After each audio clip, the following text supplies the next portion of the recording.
You're listening to the Known Legacy Podcast, brought to you by Known Legacy Ministries. For more information, go to knownlegacy.org. Now here's your hosts, Bill and Travis. Did you get a stain?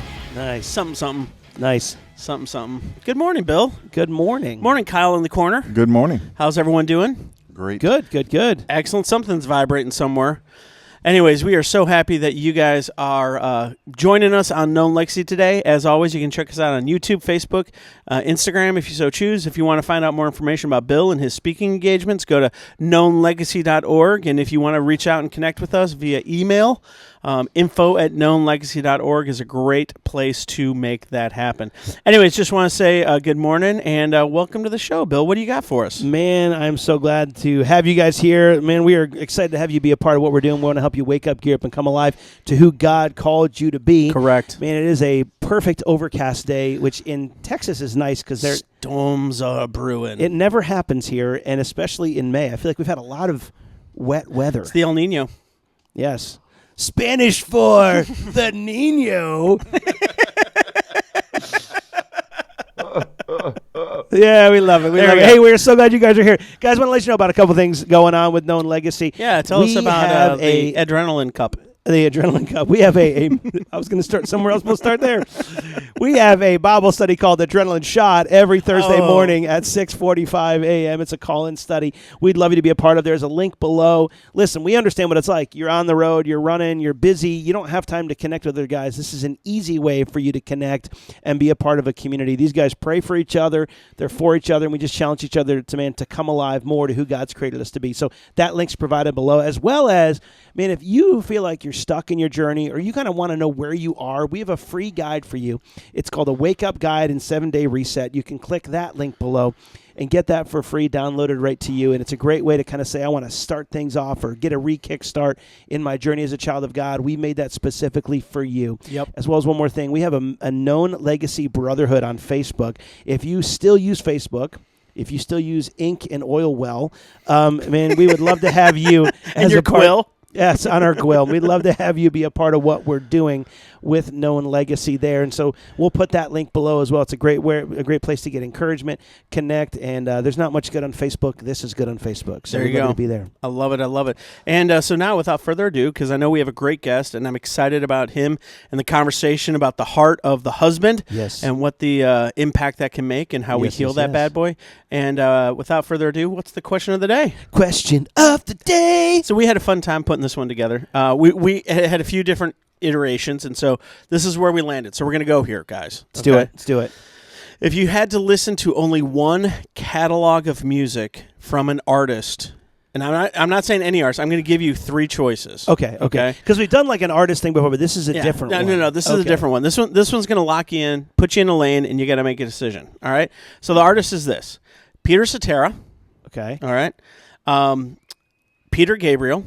Okay. And the Sledgehammer. All right. Yes. And or Phil Collins.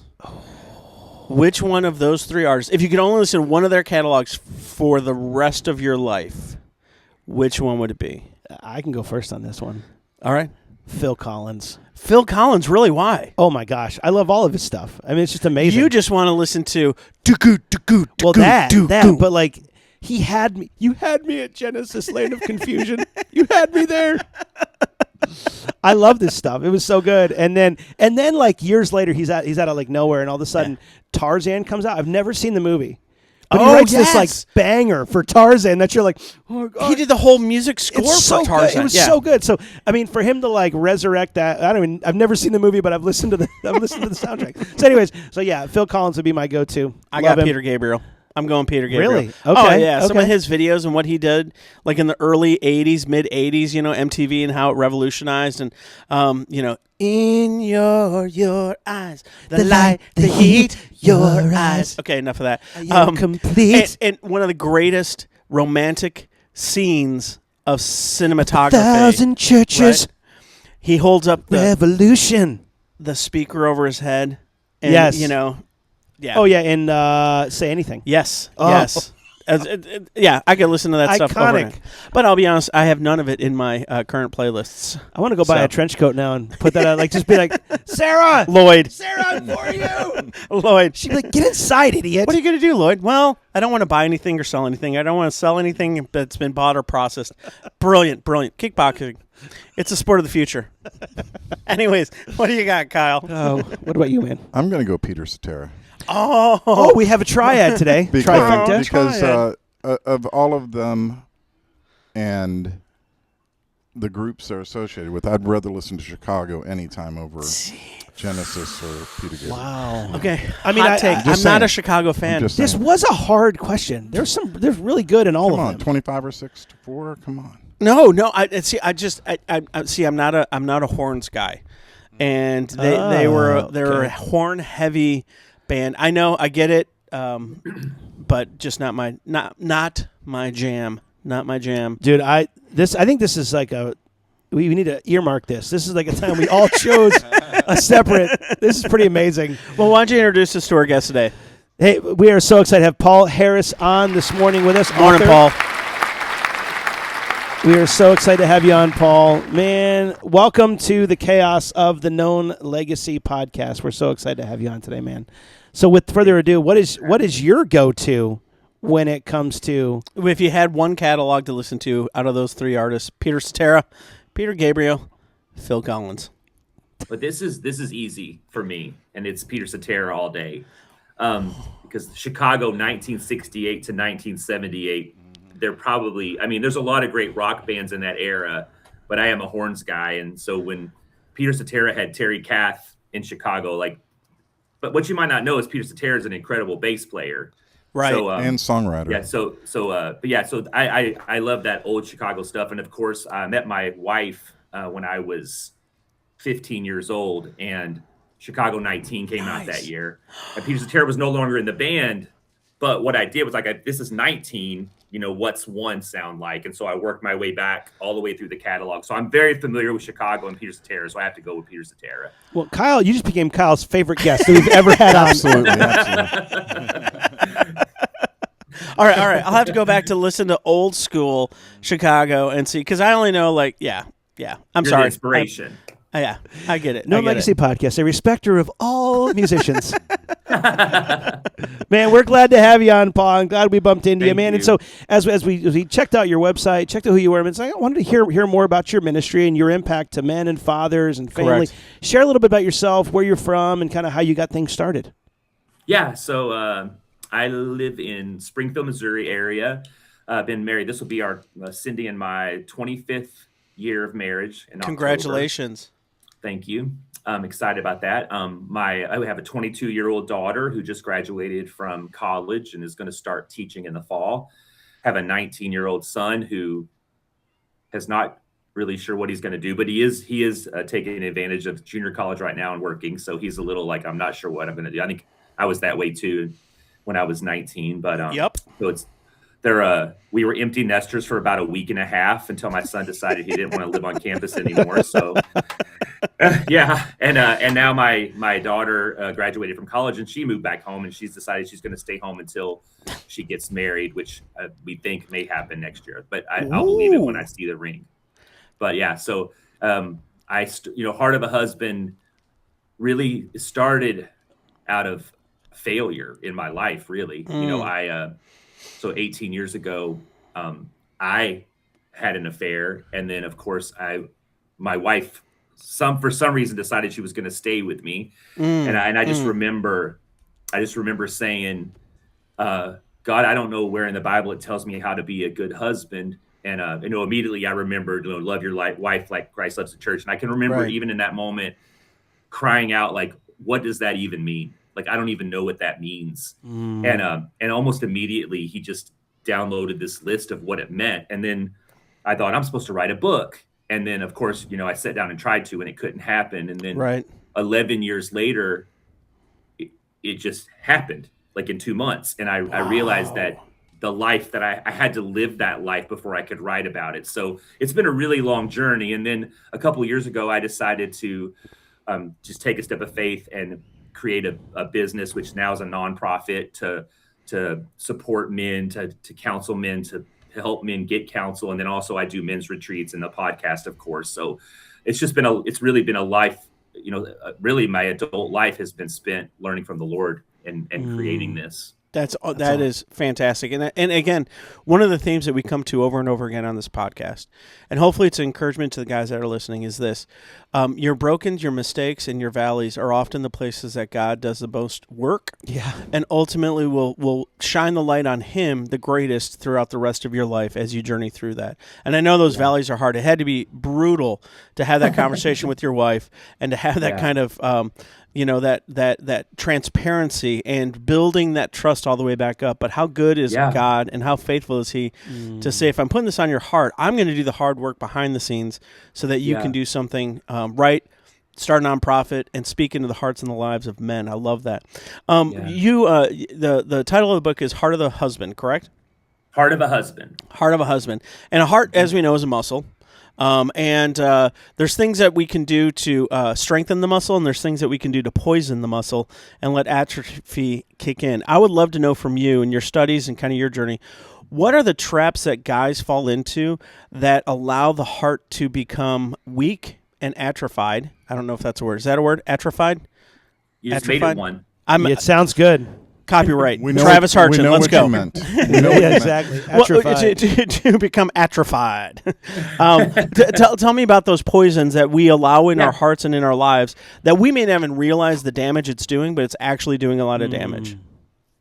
Well, I think, over the years, something that I've seen consistently when I sit with men, specifically husbands, and also from my personal experience, is that we allow frustration to turn into resentment, and then the enemy is constantly lying. Like from the very beginning of time, it was always like, did God really say that? Did he really do this? And so we start questioning whether or not we were even supposed to be married to this person who doesn't treat us the way we want to be treated, who doesn't respond the way that we want them to respond. And so we start telling ourselves, well, she doesn't love me anyway. Yes. And I did that. Yes. That's how I justified having an affair. It's like, well, my wife doesn't want to be married to me anyway. Like, she doesn't talk to me the way I want to be talked to. And the journey that the Lord really has taken me on is that to be a husband is really a journey into me denying my needs and my wants, deny myself, take up my cross, follow him. It's really not much different than what it means to be a Jesus follower, because that is the way he loved the church. Right. Yeah. Man. Well, so share a little bit about the details of the book, kind of what is what you walk through a guy with. Yeah. So, whenever I was talking to the Lord after I had confessed to Cindy that I had an affair, which, by the way, yes, I tell guys all the time, the hardest thing you'll ever do after an affair and a confession is stay together. It's so much work. And you don't really have any leverage if you're the one who cheated, right? You're basically wrong. Yeah. And so I always joke that it takes about 8 years for you to heal from that. And that's only because I can remember every year of the anniversary that I had confessed, things were really hard in our house, and my wife really was having a difficult time. And part of it was that she was mad that I would just pretend like, I'm like, I have grace, I'm forgiven. And she's like, I'm not healed. And so I have scars and I'm still hurting. Yeah, I've got, there might still be wounds. And so she wanted me to bring it up. And I'm like, I don't want to bring it up. And so I got to where I was like, okay, I'm going to bring it up. So every year I'd be like, hey, how are you doing? And it would turn into chaos for months, just working through the pain. And I can remember 8 years. I said, how are you doing on the anniversary date? And she's like, why do you keep asking me that? And I'm like, well, it's the anniversary. And she's like, I hadn't even thought about it. Oh. And from that point on, it's really just, it's been nothing but, we have ups and downs. I mean, I'm married, which means we're going to disagree, but the restoration, the reconciliation, the work of the Lord, I saw the fruit of it after 8 years of this thing. So the book, like I said, the Lord had I had asked the Lord, like, what does it mean to love my wife like Christ loves the church? And it was almost immediate. He was like, pray for her. Like he sits at the right hand of the Father and intercedes. That's something that Jesus does for the church. So what does that look like for my wife? If he loves me that way, he took the blame. Like he died for sins that he didn't commit. What does that look like when I love my wife? How do I take the blame in my relationship with my wife? Because that's the way he loves me. And so, he gave up his will. He went to the garden and didn't he said, let this cup pass from me. But then before he left, he's like, not my will, but your will be done. And I think oftentimes we fight for what we want. And reality is Christ is always calling us to a place of lowliness, of a place of submission to him, and a place of denying ourselves so that we can be more like him. And so I don't get it right all the time. But he took me on a really long journey of what it looks like to love my wife like Christ loves the church. And that's simply based on how he loves me. Because if I can't understand how he loves me, I won't understand how to love my wife. Yeah. Dude, I first off, beautiful. I can tell you've sat at the foot of the Father, because those insights don't come natural to a man. Yeah, And that idea of, to truly love our wives like Christ loves us, to realize the depth of that. I think one of the questions that I have is, I know that there's guys that have, whether it be infidelity through an affair, or be infidelity through pornography, or it be an emotional infidelity that they're holding on to. Yeah. There is a lie that they're listening to that's like, I got it under control, first off, and the best course of action is to keep it hidden, because I don't want to bring that damage to the one that I love, right? I don't want to bring that hurt to the one that I love. So I'm just going to pretend like it never happened. What would you encourage a guy who's buying that lie that's like, man, I can just, let me keep it on, hide it, pretend like it never happened, versus the healing that can happen with I need to confess this and trust that the Lord can do what seems impossible to me at this time? What would you say to that guy who's dealing with hiding versus freedom? Yeah.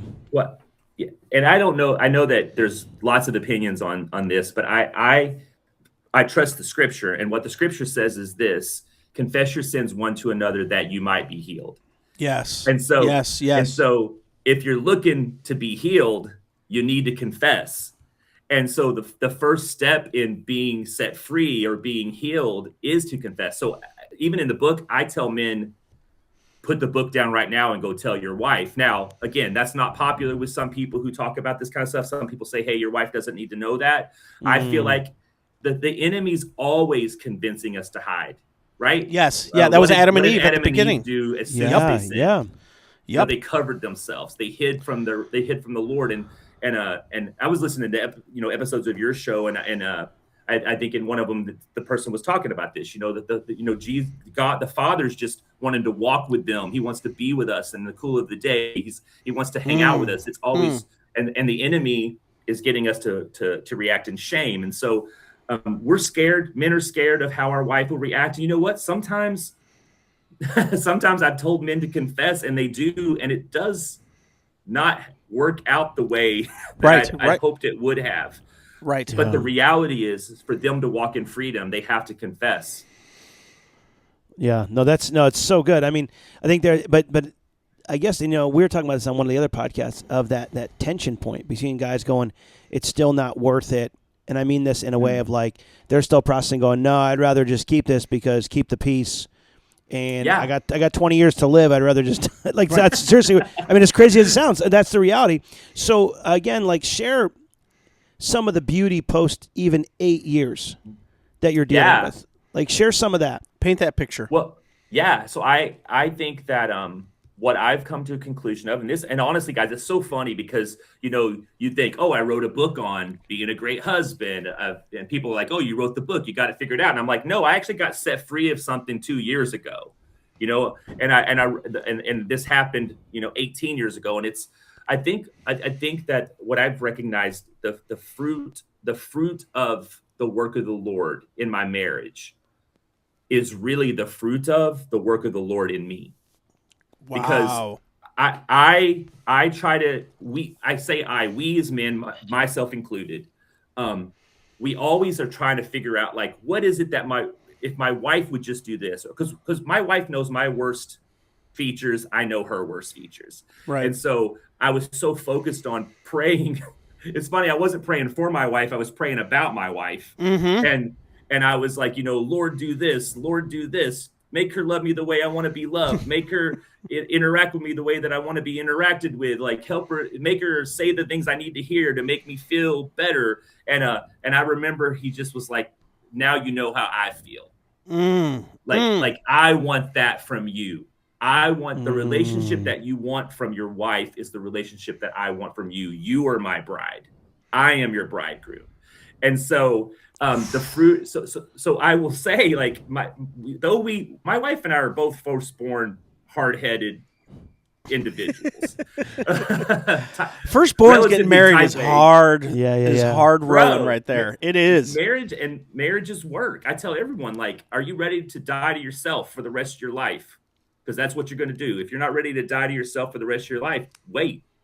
Because and so now, we're getting old. My wife's retiring this year. She's been a teacher for 30 years. And so we're really pumped about stepping into that season. And congratulations. And we've learned each other's space. We've learned each other's rhythm. I've learned that just because she says something that I don't like, it doesn't mean that she's going to divorce me. I think oftentimes I'm like, oh no, she still loves me, but she just is reacting in a way that she shouldn't. Because before I'd be like, oh, she doesn't love me. I'm going to go look at porn. I'm going to go talk to a girl. I'm going to start, because we go lick our wounds. Right. And we try to feed the things in ourselves that our wife isn't giving to us. But the reality is we ask, like, I love that you said, set at the feet of the Father, because the reality is if we just spend time with him, I was talking about the Garden of Gethsemane, as I was writing the book, the Lord brought to my heart that moment when Jesus goes in to the garden to pray, and he enters, asking for the cup to pass from him. And there's something in there that says, and then he went a little bit deeper. He went a little bit further into the garden. And so I think if we spend time going just a little bit deeper, a little bit further into the garden, what happens is we wind up not asking for the cup to be passed, but asking for God's will to be done, not our will to be done. And so the Lord has shifted things in me that has impacted the way my family now reacts. I was thinking about this, and it's a sad disappointment. I was thinking about my kids, and sometimes my kids are very vocal about my shortcomings. Like if I do something wrong, they always tell me. I don't know how your kids are. Maybe you guys don't make mistakes, but my kids are always like, they're like, and they have no problem telling you the truth. Of course. And I think that I came to this realization. It's a little bit sad because my kids got raised when I'm still learning all this stuff, and now they're adults, and they unfortunately had to set through the process of me becoming what the Lord has said. And so they're kind of like, I don't know if I buy this. Like, and so like, are you really this guy now? Because I remember when I was like 3, you and Mom were yelling at each other. Well, I was like, yeah, but we were working through some really hard stuff, Yeah. And so yeah, it's but I think that Cindy and I have truly become, you say I'm married to my best friend, but that's absolutely the truth now. There's nowhere I'd rather be than sitting on the couch with her, binge watching The Pit. That's awesome. That's awesome. I love it. It's a good pop culture reference. There you go. There you go. I did that for you. Two questions. One, I'm going to start with the second question, and it's how are you guys preparing for this next season of life? Because I do feel like there's a demographic of guys that are listening to this podcast and are on the edge of empty nesting or their kids graduating from high school, and so much of our social connections as men happen through our kids through that high school experience. So that's the second question. First question is this. We've talked about the poisons that we can allow to seep into our hearts that will affect us. What are some things that you would encourage a guy that's like, man, I got a marriage. It's okay. It's not what it should be. It's not what it needs to be. How do we strengthen the heart of a father or the heart of a husband so that it can be that best friend sitting on the couch with each other watching shows? Good question. Yeah. I think So you need me to start with the first question or the second question that was the first question? You do whatever you want to do. Okay. I just said it because my ADD mind is going to let both of those go in about 20 seconds. So you I'm go wherever you want I'm to. I'm the same way. Actually, I've already forgot the second question, but I think that it's funny. What I have found in my relationship with my wife is that what has actually emboldened us to have this, what I imagine is a closer relationship, is actually understanding the space that the other one needs. And, What do you mean by that? And well, because I'm kind of clingy, if I'm being honest. My wife is more like, can you leave me alone and let me read my book? And I took that as she doesn't want to be with me.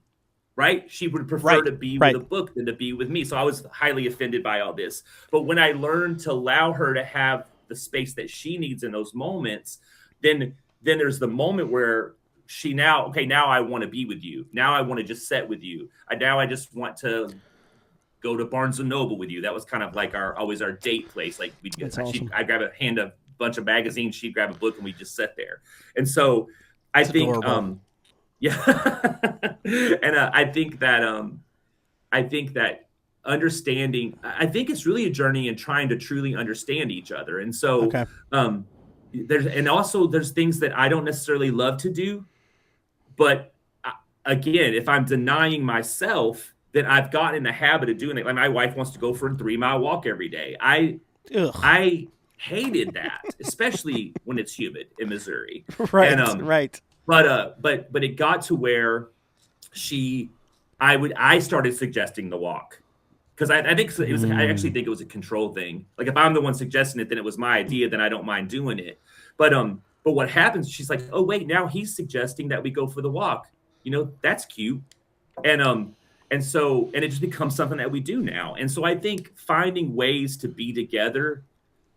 And I spend all my time talking to men, so I don't really propose to tell many women what to do, including my wife. Smart man. But well, that's a lesson right there. There's the answer. But yeah. So I think that we've found little things that we love to do as we get older. And yes, my identity, and I hate to say it, but my identity was somewhat tied to my relationship, especially with my daughter, because she's the oldest, and we both are very similar. So she would get up early every morning. We would be coffee buddies. We'd talk about life and drink coffee and sit on the deck. And that was my morning routine. And so it really did shake me a little bit when she moved away to college, because I'm like, oh man, I lost my morning person. Like, Cindy doesn't get up early. Cindy, my son doesn't get up early. And so I definitely had to work through that. Now, what's beautiful about this relationship is that now we're moving into a season where we're parenting adults. And parenting, I always tell guys, parenting does not get easier. It just gets different. Yes. And so now I have a 22-year-old and 19-year-old, and I feel the weight and stress. Is my son going to turn out okay? That doesn't go away. But then you're like, okay, my daughter graduated from college. Oh, okay, she got a real big girl job. Okay, good job, mom. And it's like, okay, now we have one to worry about. And so it is definitely a journey. And I think that I remember sitting on the couch after my daughter's graduation party, and that was high school graduation, so 4 years ago. And I remember sitting with Cindy, and just the party was over. Everyone had left. It was just the two of us. And I remember saying, now we're going to have to figure out who Paul and Cindy is again. Yes. Because it was always Paul and Cindy. Then it was Paul, Cindy, and Emily. Then it's Emily, Cindy, Paul. Then it's Peyton, Emily, Cindy, Paul. Yep. But eventually you wind back up with just Paul and Cindy. And so you forget who you are, because your kids become everything you do. And so we've had a very intentional journey of figuring out who we are together now. That's so huge. And someone said it this way: the woman you married is not the woman you're living with today. Yeah. And because she's changed. And the guy that she married is not the guy that's living with her today. Yeah. And so I think what you're saying, and it's so true, is this continual pursuit of the different layers of what Donkey would say, the parfait, of the individual, and Everyone likes parfaits. everyone Love likes a parfait. parfaits. But that continual pursuit of you're a different person, your likes, your dislikes, I was at a counselor for a while, and one of the things that he talked about is as you enter into this phase or in this season, discover what it is to date now, because you had it, you knew what dates looked like when you were before you were married, and even when you were before kids. There was a process that you both enjoyed. Your likes, your dislikes have all changed, and now your dates sound like they're at Barnes and Nobles. Sometimes. And sometimes, and but to just rediscover what you both can enjoy together, and then invest in those things, whether it be golfing together, whether it be going to Barnes and Nobles, or going for walks together, or going to the gym together, whatever it is, just never ceasing to pursue them in such a way of new discoveries. Is that what you're saying? Yeah, that's what I hear you saying. I'm loving this because it sounds like it's not a burden. It's the new adventure. Right. It's the new adventure. Yes. It's almost like you get to start over and date again with this new person who's been molded by God and these kids, and especially as we continue to pursue the heart of the Lord, it's like it's not a matter of I got to deal with them which we've seen that. Right. Oh yes. There's a lot of people who just are playing the game, and for them it's harder to get divorced than it is to stay as just coexisting. So in the instead same of place. I got to deal with them, it's I get to discover them. Get to rediscover and them. that's a shift. That's a mental shift that could really set guys free if they had that process or that idea with their spouse. No, I love it. As we think about this, what are some guardrails that you now have in place? Good call. To protect from this stuff ever happening again, like the sin that so easily entangles us. Guardrails, love it.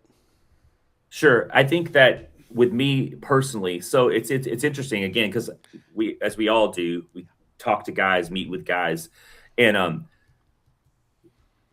pornography was never like a thing that gripped me, that I was like, oh, I have to have that. But I definitely liked attention from humans, especially women, women, I was like, oh man, I like to make them laugh. I like the attention that I would get. And so early on, I remember trying to figure out like, what is it about me that allowed me to get to this place? And so creating guardrails where this is a funny story. I'll never forget. I was after I had confessed to Cindy, and I don't know, it might've been a year later. And we even in that season, we were rediscovering each other because we hadn't really done marriage right up to that point. It was almost 7 years of marriage. We had 2 little kids, and we really hadn't done marriage right. So we're trying to keep our marriage together. And I remember we were out to dinner. We do go to dinner sometimes too. All of our dates aren't at Barnes and Noble. Good. Occasionally. Food is involved. Right. I mean, if you got an extra $300 sitting around, exactly, you can go out to dinner at Cracker Barrel, right? Exactly, Inflation. Gosh, no joke. And so I remember we were, and I'm kind of I guess I'm a touchy-feely person.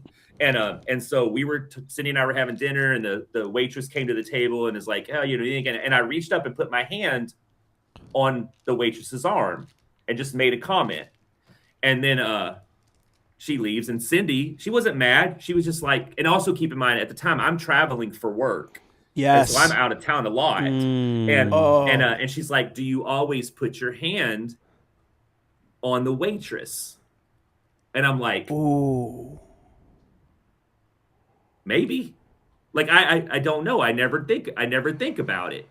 And so, but the thing is, I think this is gonna, and again, that's just kind of how I was. And I had to really start thinking about the way that I interacted with people. Am I trying to get a laugh from somebody just because I need that attention? And when someone from the opposite, because I don't know what I'm really saying by what I'm saying. And so my wife was trying to process that with me. So I creating these moments where like, okay, I'm not gonna put myself in that position anymore. I'm not going to try to entertain someone of the opposite sex just to get a laugh, even though my intentions probably were pure. They can always, the enemy is cunning. He comes to kill, steal, and destroy. Yes. And so he's always trying to break up the family unit because it looks so much like our relationship to God. And so there's this constant attack against marriages, against men, against women. And it often starts, it's a whisper in our ear that leads to a thought in our mind. Yeah. And so I to be honest, I have just went all in on Cindy being my girl, like being my best friend, being my girl, like like you said, rediscovering who she is. And also just my life has become serving her. My life has become, because that's who Jesus was. That's who Jesus is, like a life of serving us through his death, through his resurrection. And so that's, and it has shifted my entire home. Now I have to make a lot of breakfast, bud. I mean, I've made a lot of breakfast and coffee over the last 18 years. That's for sure. Yes. Yeah. But I love that, because serving is sacrificial, and I think that's what Right. one of the things you're like, as our posture shifts to serving rather than being served by our spouse. Then it begs the question: how do I serve and sacrifice well for them? And it can be little simple things that we are like, this is completely innocent, but if it triggers them, or if it is something that they desire, like that is not appropriate in their eyes, then we sacrifice and say, okay, then that's a boundary, that's a guardrail, Right. Yeah. and I will do everything I can to live in a way that serves you and sacrifices well for you. You know? Yeah. I mean, I think this person who chose to do life with us, Yes. this person who chose to birth children and their body to be destroyed by, and then we're like, it's like, oh, well, I want something different. Right, It's like, right. wait a Yeah. minute. I think you're right. Looking back and having a thankful heart, a guardrail of, man, even waking up every day and going, man, the things that I'm thankful for. And it may sound physical and maybe even arbitrary to go, I'm going to list off the things that my wife has done for us. It is a really good way to acknowledge that in the midst of, like I'm hurting her if I touch a Yeah. waitress. Yeah. I'm hurting if I touch a waitress. Like it's, Is there a waitress off the screen? exactly. I'm hurting her. Well, little do you know, Paul, we have a You guys are being producer served drinks while we're and doing a this. waitress. Yeah, exactly. We have a coffee person over here. We have a whole team that takes care of us all day. Right. Paul, this conversation Apparently. has been absolutely fantastic Yeah, it and has. very life-giving. And gentlemen, I would encourage you to pick up that book. And just be encouraged by that. Get some wisdom and insights that he's laying down there. It's been published. I'm sure you can get it on Amazon, Yeah. and definitely do that. Paul, is there we will anything? put a link in the. We'll Yeah. put a link below for you to pick that up. Is there as we wrap up the conversation? Is there any final thoughts or any final thought that you want to encourage the guys with? I think that what I would love to say to guys, and I'm guessing that most of the men, maybe not everyone, but most of the men who are listening to this podcast are hungry for a relationship with the Lord. Like you're listening to this podcast because of that.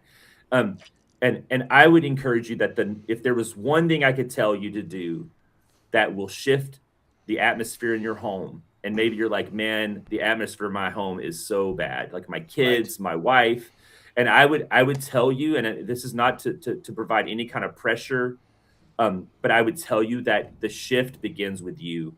And the number one thing I would encourage men to do is pray out loud for your wife. And I add the out loud part because there's a lot of things you won't pray if you're saying it out loud where she can hear you. Like I told you, I used to pray about my wife. Right. God, do this work in her. But when I started saying, God, let her see herself the way that you see her. Help her know my heart. A scary prayer for a man is to say, God, let my wife see my heart for her, because you better have the right heart toward her.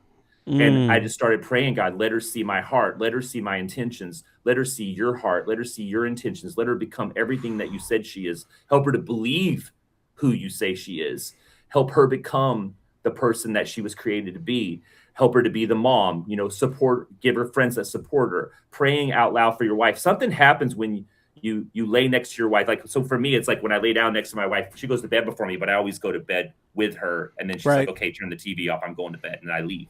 And, but I always pray, those things. I pray those things every time, like help her to see who she is, help her to understand who you say she is. And what happens is your wife gets to hear the words that you're talking to the creator of the universe about her to. Like, I'm not just praying, I'm talking to God about you. And I'm asking God, let her see herself right. And the Bible says that the power of life and death are in our tongue, and it's like choose wisely.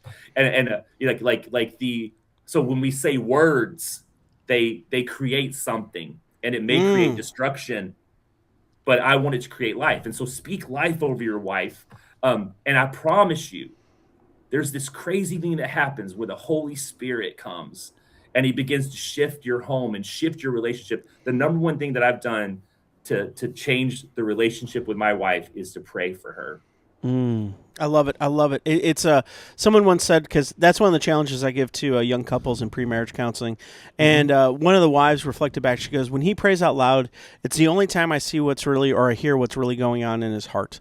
And gentlemen, if there's nothing else you take away from this podcast, and I hope you take a lot, maybe today make a commitment in your heart and say, you know what, today I'm going to pray out loud for my wife. I'm going to start that. And it's going to be awkward at first. I promise you, it's going to be weird at first. But being faithful in that, it will produce fruit that will last beyond your generation. And that's what we're talking about. You want to wake up, you want to gear up, start praying for your wife out loud where she can hear you. And see what God and the Holy Spirit can do with that. I mean, it's the other half of our flesh. It's who we are. And so imagine if both sides were strong pursuing the heart of the Lord. That's amazing. So that's awesome. Beautiful. I've loved it, man. I love having you on. We will have you on again, Paul, because Thank you so much for having me. This is just dipping in the well of Paul Harris right now. And so we're excited of all this. But, man, as we finish up, we have a segment called Fast Five. Okay. There we go. And so, Paul, question number one. If you could tell people to go support a cause or a ministry, what would it be? Well, I don't know if you guys have heard of there's this ministry called Known Legacy Ministries. I've heard it's pretty good. Heard of that? Yes. I promise you we did not put him up to that. We didn't. I'll pay you later, Paul. No, I of course, it would be funny. Heart of a Husband is obviously but I will say this: any ministry or organization that's committed to helping men and families grow in their relationship with the Lord, which then contributes to growth in their marriage, I'm for. And Amen. So that's my heart. So so a little tongue in cheek, but really that's what like I said. I've kept up with you guys for a little bit, and I love everything about it. I love the fun that you have when it comes to encouraging men, but I love the depth of where you guys go. And so even though I was joking a little bit, I mean, I think that definitely what you guys are doing is something that's worth supporting. Thanks, Paul. Well, we feel the same. I'm so glad that we kind of bumped into you and are now going to have to do more with you. I mean, that's just, you're stuck with us, now. Man. Yeah, we're stuck. You're stuck with us. So I'm coming to Dallas next week. Let's do it, man. Let's make it happen. Let's make it. If you're ever here, we will buy some barbecue. All right, good. Hunt us down, man. All right, number two, if you could describe legacy in a word or a phrase, what would it be? Well, so like when you get old, like me, you do start thinking about this stuff. Like you think about like, who are my kids going to be? Or, this is going to sound a little bit morbid, but I don't know if you guys do this, but I sometimes sit around and think about like, who's going to speak at my funeral and what would they say? And so I always tell my kids, I'm like, live a life where people are fighting to be the ones that gets to speak at your funeral. Like, and so, but I think that for me, like legacy is simply like what remains in others because of how you lived. Like, I want my kids to be like, man, your grandpa, he would always say this, or he would always love people so well. And so again, I probably think about this way too much, but I do think that's it. I think what sticks with people because of how I lived. And so that's, to me, that's definitely legacy. It's golden. I feel like we found like another leg of Known Legacy over. This is awesome, man. I love this. I would say more like a heart, maybe not even like a leg. Just we're locked into the same thing, Paul. I love it. Yeah. Awesome. Number three, if you had to change careers, what would it be? Well, I think, it's funny. I do love what I do. I have a couple. I actually work in the marketplace and I'm on staff at a church. So I love the local church. I love the marketplace. I think that everyone should understand that you're called to ministry. Yeah.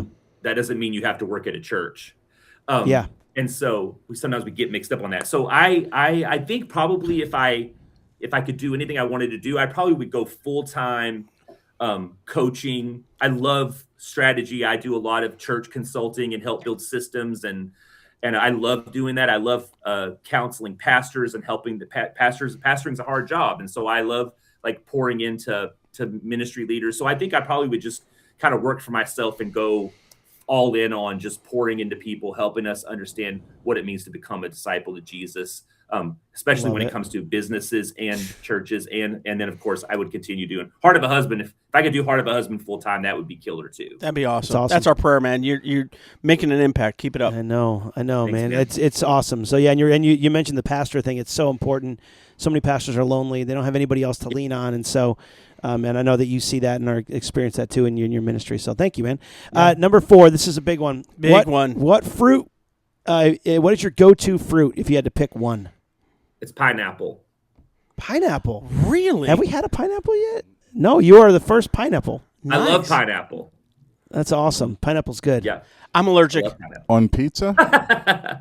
Let me have yours. I will give you mine. Look, now Kyle did ask a big question, and this will pineapple on pizza. Is it a go or a no go for you? It's a go. Oh, Kyle's thumbs up. Here's my go. Here's my. Peter Cetera and pineapple. Right. It's my next book. Peter Cetera and pineapple. That's awesome. Horns all the way, baby. I love horns. Yeah. Oh, man. All right, number 5. Who do you want to be remembered for by those closest to you? Or what do you want to be remembered for by those closest to you? I think faith. I want to be known to have been faithful. I think, man, he was really faithful to Jesus. He really loved the Lord. He really loved his wife. Man, no one loved his wife like Paul loved his wife. No one loved his kids. No one was more faithful to his friends. He was a faithful friend. Like I said, I'm already daydreaming about people fighting to speak at my funeral. So I want them to say that man was a faithful man and he lived by what he said. And so that would be great for me. Someday you'll learn to be a life giver. I don't know. Maybe someday you'll figure it out. I don't know. We'll be praying for that too. But you have a course for that, though. Yeah, exactly. There's How to Be a Life Giver by Paul Harris. Man, Paul, this has been awesome. We want to have you on again. Man, stay on afterwards. But we would love to, let people know Heart of a Husband. Make sure that you go there. We're going to put a link down below. Get it. If you're in the Missouri, if you're up in there, you need a speaker, call Paul.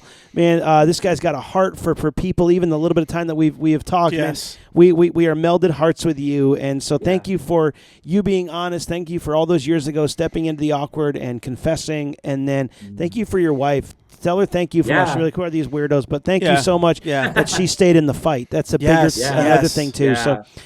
Paul, thank you so much. Guys, thank you so much for listening today, being a part of what we're doing.